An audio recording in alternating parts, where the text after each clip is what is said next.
Today I'm going to show you how to get this set up in everything from Ikea's app to Apple HomeKit with Matter and to Home Assistant. And we'll even talk about converting this button over to a Zigbee product.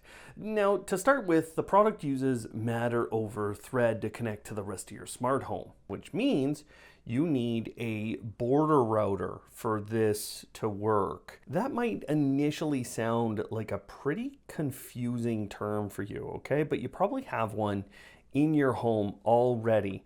Apple has a number of Thread border routers, and your best examples of those are the HomePods. If you want to use it in the IKEA Home Smart application, you will need their Dirigera hub. Okay, this is a Thread border router as well. Home Assistant, if you use some of their antennas or some of their radios, then you'll have one. Homey Pro, SmartThings hubs, all of those plus many more Google Nest devices, all of those have Thread border routers in them. So this is the little card that you get. It doesn't really show you a whole lot. I have the 2-button version. The dial version isn't really useful for kind of most of the smart home apps that you're going to be using it with. You do get this little sticker and / magnetic plate, so you saw it was stuck to the back. And then you can peel off these little things for the stickers, stick this wherever you want. The good news is this is also a magnetic surface, and I do like that IKEA put this little rubberized surface right here. So when I've placed it on my fridge, for example, it sticks nicely, but it's not going to scratch. So I really appreciate that little detail. This is a more aggressive tool than you need, but right here is how you get into the battery compartment. So you just got to lift up like that. You just get in there, lift up, and then now you can just pop this out. And that reveals the 2 slots for the AAA batteries.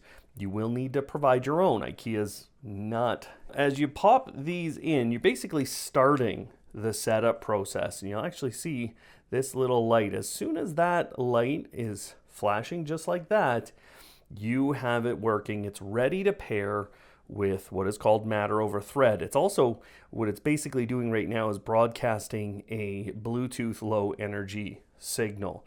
Now don't put that cover on just yet. Let's get set up. Because it's Matter over Thread, on Android devices, you should see this pop up if you have your Bluetooth enabled on the phone. On iOS, you will not see that pop up. It doesn't just automatically do that. If I hit scan QR code, then what I do is I scan this on the back of the remote or on the back of this. So I can just go scan QR code, and then I scan it with literally my camera. Now I'm not going to do that today because I want to show you how this goes inside of Apple HomeKit. One of the best systems to use these kinds of remotes with. Very simple, very easy, and Apple makes the managing of the rest of your system very easy after this. So there's the little scan that we do, and it's still blinking. You can see that, and I'm just going to hit Add to Home here inside of the Apple Home or HomeKit application. So that's all I'm in, and now it's setting it up. So it's using that Bluetooth connection that it's made to pass it information to get onto my Thread network, okay? You might not even know that you've got Thread sitting there, but you probably do, especially if you've got those HomePods or HomePod minis. Now we can just set a location, and at the bottom of this you can create a new room if you'd like, or you can go and put this somewhere else in your home, and you can name it. So now we can go and view it in the home, and you're not going to see a lot here.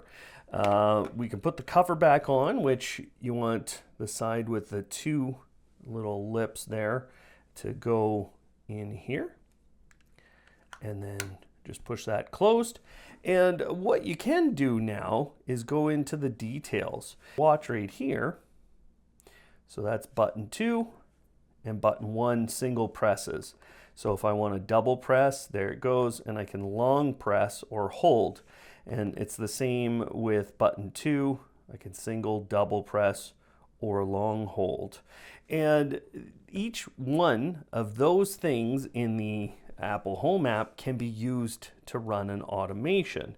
So I'm gonna choose the single press, and now I can choose from all these things around my home and choose what state I want to put them in. So in the master bedroom, maybe I just want to be able to turn my lights on and off. So I'm gonna hit that, and now I've got to choose the state that I want. So when I'm pressing this button just the one time, I want to turn them on. Double press, so when I double tap that, again I'm going to choose my lights, but in this case I'm just going to turn them off. Okay, so now I've got a single press to turn on, a double press to turn off, and if I'd like I can add a long press. Maybe I want to kind of put it in the middle of its range, or put it really low. How about that? You know, I usually like a pretty dim light in the evening. So there, I can long hold, and then I'll get that dimmed.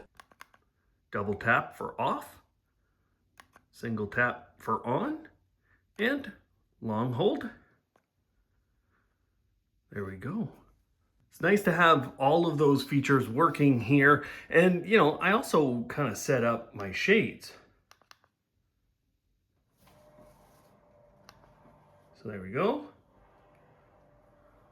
But what if we want to use this remote in different apps? Now, I started with Apple HomeKit, and whatever app you start with will have its own process. It'll be slightly different to basically put this in other apps.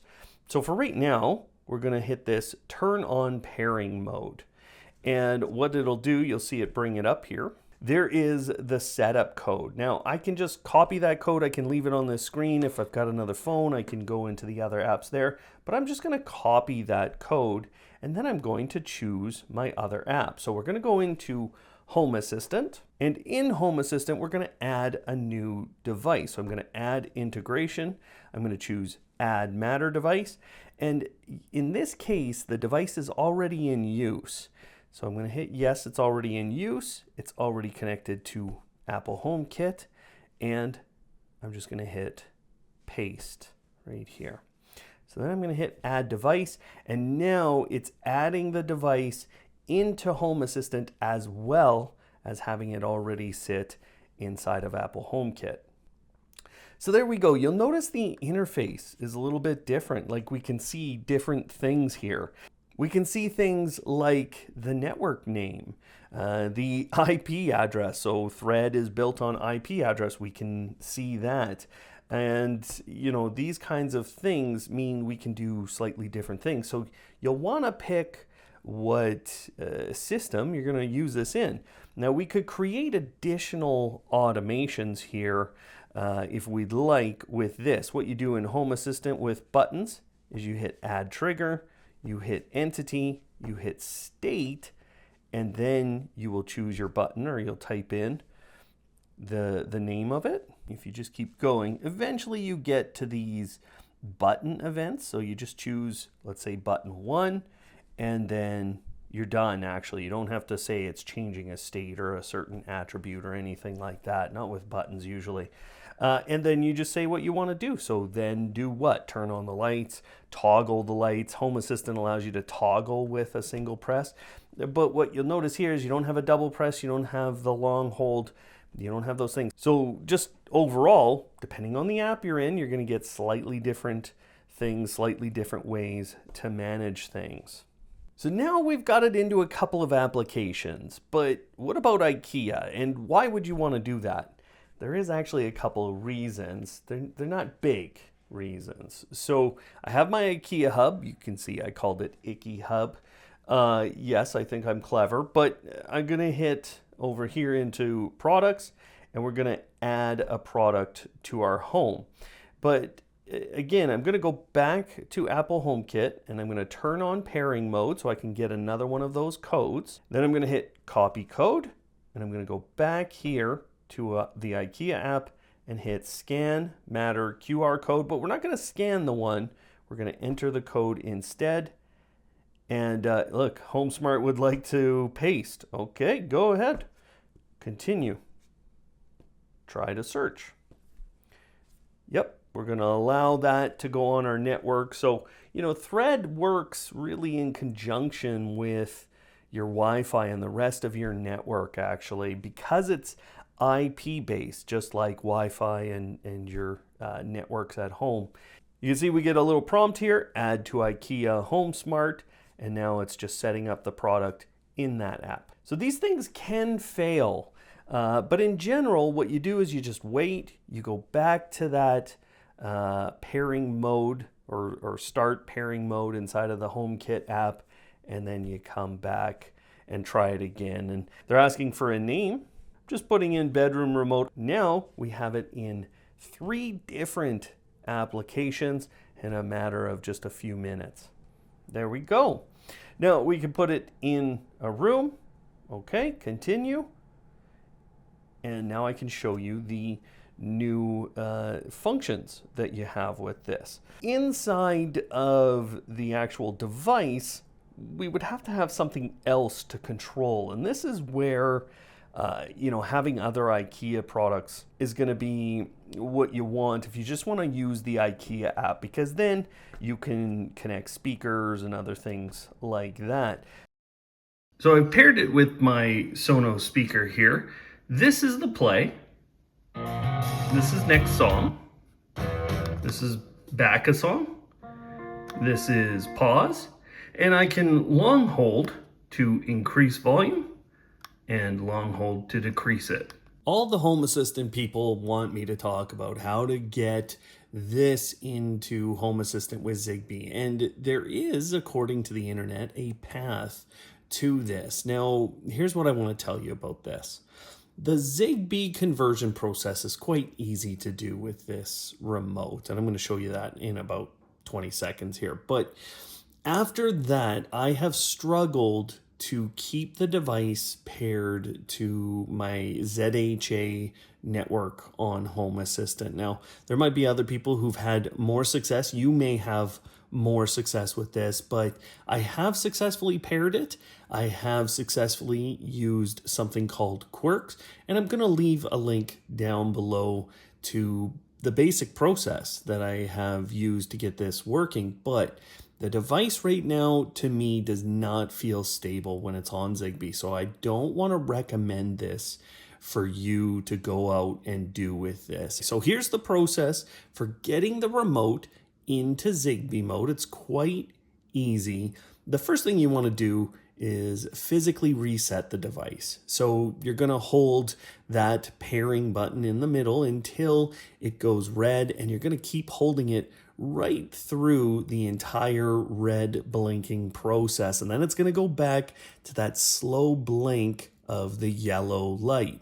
After that, you're going to give it a few seconds, and that's actually restarted the whole matter over thread pairing process. But what you're going to do instead is hit the middle button 4 times consecutively, very quickly. It will start to blink very fast. The second part of this is that you're going to hit that button again 8 times in a row. Make sure you count it out, but what you'll notice is that the light then disappears entirely. So it appears like the device has gone to sleep. It's waiting to pair using Zigbee. So at that point, I have successfully used Home Assistant and other Zigbee-based radios and hubs in order to get this device in there, but they often do not have the drivers or the understanding for how to use this device. And again, in Home Assistant, even using Quirks, in order to get it to understand the device, I wasn't able to get this reliably working over the long term in my smart home. So my recommendation is that you just stick with the thread opportunity that you have here.